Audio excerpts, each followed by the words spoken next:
the whole world came to Mama's door. And if you would humor me just for a minute, I want to introduce you to, this is the book that's coming up next, and I want to introduce you to Mama and her kitchen. Who deserves a biography or a book written about them? Should it be reserved only for heads of state, celebrities, or dignitaries? I believe we all have a story that should be retold. Some of you, and you know who you are, need the story retold if for no other reason than how not to live. This isn't the case with this book. This is the story, the life, love, and passion of my grandmother and her family. It's the closest I can come to bringing you to her kitchen, letting her feed you, and you hearing the stories that she and her family told. She deserves to be heard, as do so many other wonderful and beloved grandmothers, grandfathers, and fathers and mothers, or sisters and brothers, sons and daughters that didn't necessarily leave their mark on the world, but they left their mark on our hearts, and a legacy for us to live up to. This is her story. This is her legend. She was a small woman, meek and thin-framed. Everything about her was southern grace and mountain charm. When she moved about in the world, she embodied a spring breeze in the Appalachians, capable of refreshing touch to cool your brow, or she could rattle the rafters with a Holy Ghost fervor. A church-going little woman who would shout her hair down nearly every Sunday morning at 11 o'clock service and then indulge in a dip of snuff next to the ladies' outdoor toilet. And again, this is true. I promise this really happened.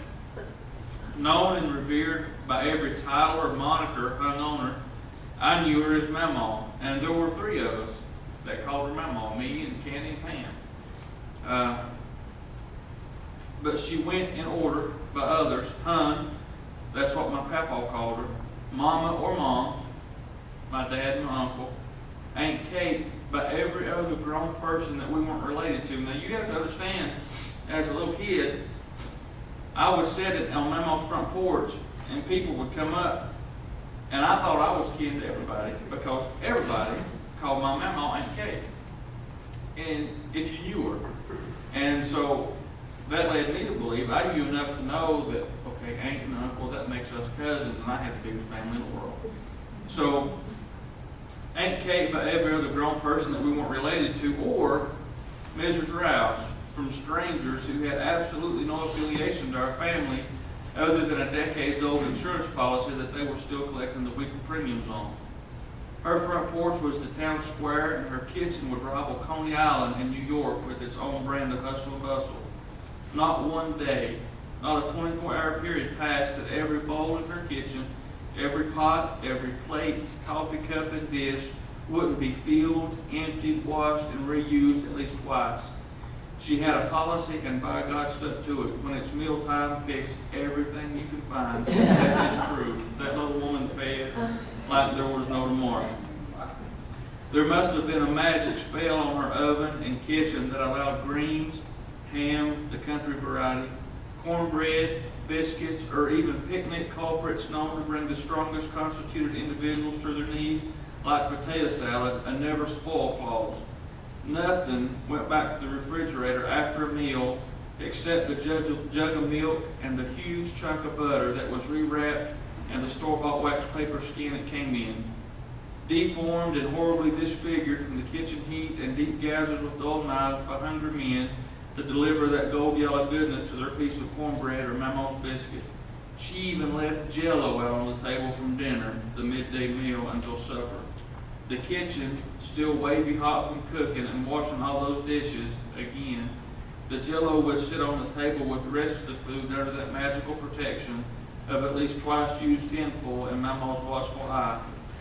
She talked with a small, soft voice, used words like HoneyChild or precious.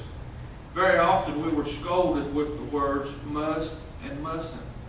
And on rare occasions, when she was atomically tore up, she would percolate with something like, well, they can go kiss a dog in the ass. Now, let me explain myself, and I apologize, but whenever you write something and you want to be truthful, as sweet as Mama was, Mama could be just as strong. And I heard Mama say that about twice in my whole life. But she meant it whenever she said it. She called my papa Gene, and inside her world there wasn't another man. She was true to him from the day they married. She stayed in the car. She reasoned there was no sense in both of them standing out in the cold, so Papa married her through the car window. She kept his house, cooked his meals, raised his kids, washed his clothes, and endured his life.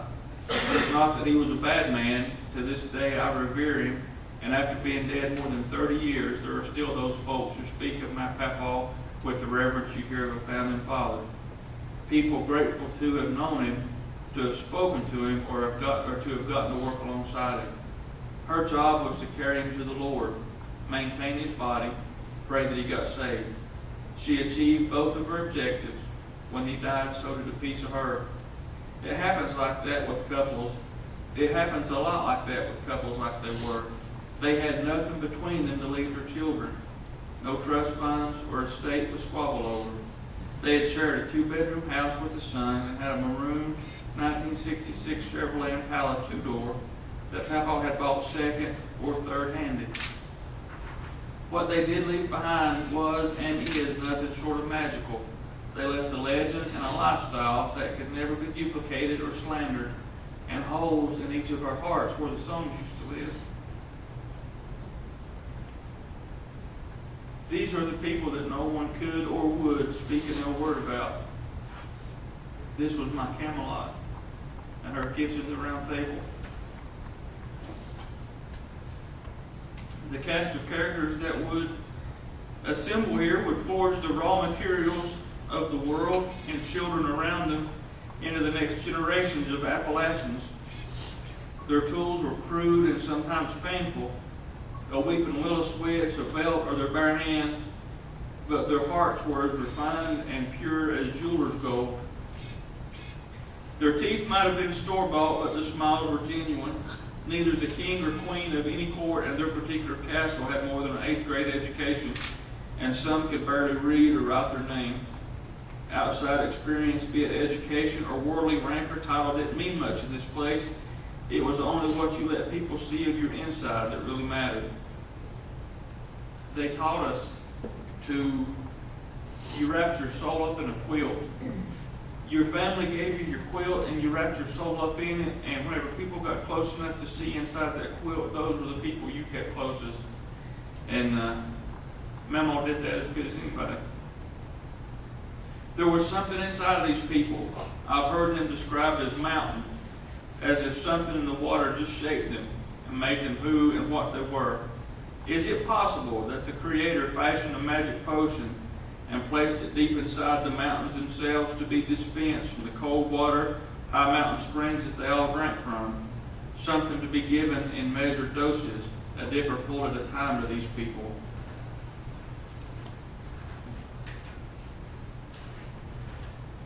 And them alone. Almost as if he were giving them an IV solution, a thin connection straight to him and the land itself. I imagine that it's possible. The city people had fluoride in their water. Why couldn't she have some magic in hers? And that was my mama. I want to hear the next page.